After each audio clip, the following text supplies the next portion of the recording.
Quel est mon niveau aussi de compétences relationnelles? Comment est-ce que j'arrive à faire transiter l'information? C'est un accélérateur d'émotions puisqu'on se retrouve très rapidement plongé dans un contexte, dans un univers dans lequel on se trouve en difficulté, en déséquilibre et qui nous bascule dans des états émotionnels rapidement et intensément.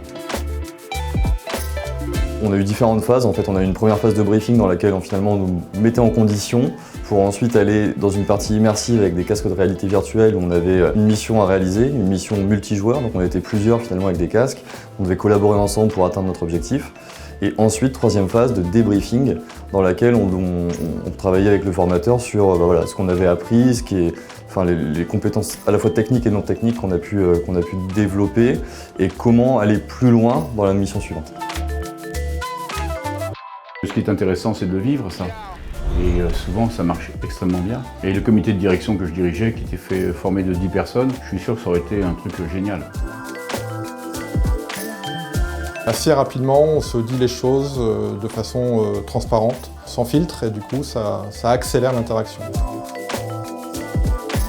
Ça nous a permis de réfléchir à une stratégie qui soit intelligente et partagée. Je viens de passer une super journée avec des gens qui ne se connaissent pas. On a appris à travailler ensemble et à se parler. Et avant tout, à essayer de converger vers « essayons de faire ça tous ensemble ».